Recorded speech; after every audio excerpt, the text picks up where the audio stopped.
guys अब चाहिँ बसमा सब डाँडाबाट झऱ्यो है हामी यहाँबाट चन्द्रगिरी जान पनि सकिने रहेछ होइन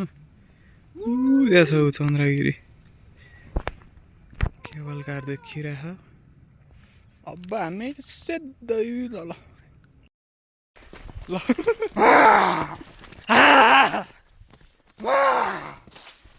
जङ्गलमा नयाँ प्रजातिको बाघ भेटिसकेको छ ओह्रालो त हिँडे जस्तै छैन गाइस खेल्दै 3 घन्टा लाएर हिँडेको उकालो त 5 मिनट हेर्नु त बाटो चाहिँ चिप्लो छ किरा चाहिँ कति हो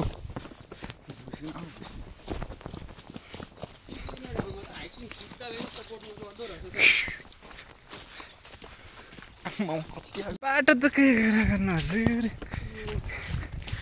यहाँ मान्छेको बसोबास भएको ठाउँ आयो यहाँ चाहिँ बिचमा यस्तो ठाउँहरू रहेछ यिनीहरूले शनिबार चाहिँ पसल खोल्छ होला सायद मेरो अनुमान हामीले चाहिँ जङ्गलमा बाघ भेटेको अवस्था छ यो कस्तो छेक्यो देउराली डाँडा सुर कुइरोले भ्यू हेर्नु न गाइस भ्यू हेर्नु यस्तो रमाइलो जुकाले नि खाइरहेको त्यस्तोमा त के पो लौतो एउटा उयसकोमा मान्छे छ एउटा जुका देख्ने बित्तिकै पागल हुने हेर्न न जुत्ता खोलिसक्यो यही हो एउटा दुईटा जुका देख्नुपर्छ यहाँ भ्यू यहाँ हेर्नु न भ्यू यस्तो भ्यू छोडेर एउटा जुकाले छोयो भन्दैमा यस्तो खालको कमिला नि छ यो जङ्गलमा ल क्या नाइस है देख्नु भएको छ त यस्तो कमिला भने के हो थाहा छ त हामी सायद 9:30 तिर डाँडा चढ्न सुरु गरेको थियो अनि हिँड्दा 2 बजेतिर टपमा पुग्यो भस्मासुर डाँडामा त्यसपछि अब अर्को बाटो यतैबाट सिधै तल झर्न लाग्यो आधी घन्टा जति भयो 75% बाटो हिँडिसक्यो तर यो जङ्गल चाहिँ कस्तो नाइस छ भने जुक्कै छ अँध्यारो छ गाडी छ अनि त्यसपछि 2 जना हावाहरू छन्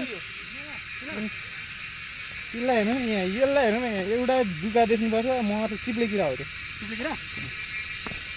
चिप्ले किरा औषधि त्यो त काँचै खाइदिन्छ दुधसँग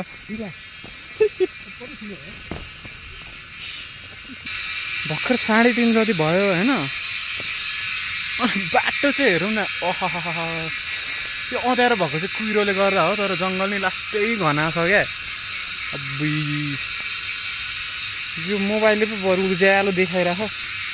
अगाडि नहेर त ल्याम्लुम लडिने छ क्या कुहिरो भ्यालीमा चाहिँ पानी परिरहेको है ल हामी भएको ठाउँमा चाहिँ सिम हल्का फुल्का हेरिदिनुहोस् गाइज यसकोमा जुका छ कि छैन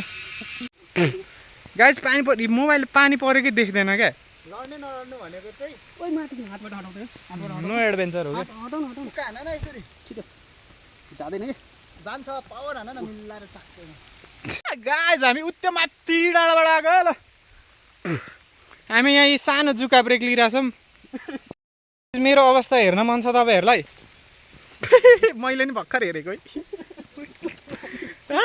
पानी पर्यो खतरा बन्छ कस्तो चिप्लो बाटो छ होइन 1-2 पल्ट खाइसक्यो घारी नै घारी छ यी बाटो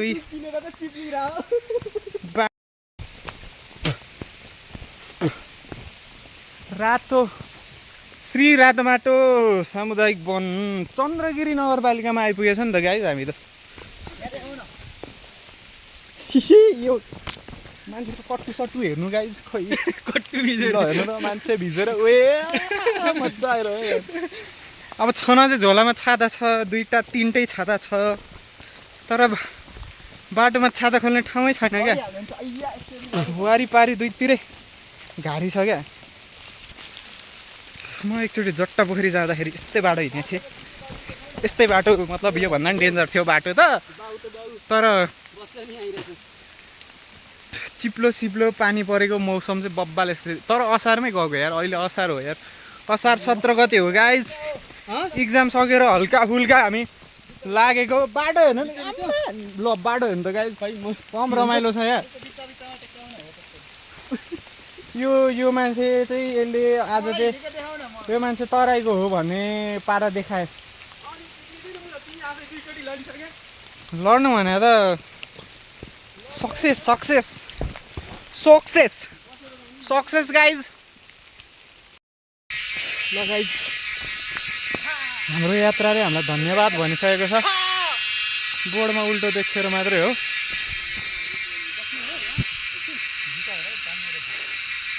कम्ती रमाइलो भएन क्या यो बाटो त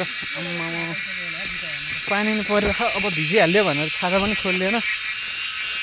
केटाहरूको पारा यस्तो छ कता हो अब यहाँबाट दुईवटा बाटो भेट्यो गाई मतलब धन्यवाद चाहिँ जङ्गलले भने हो होइन तर मेन बाटोले चाहिँ हामीलाई धन्यवाद भनिसकेको छैन क्या हामी तल गाउँमा भ्यालीमा पुग्नलाई अझै टाइम छ अब सायद 5-10 मिनटमा पुग्छौँ हामी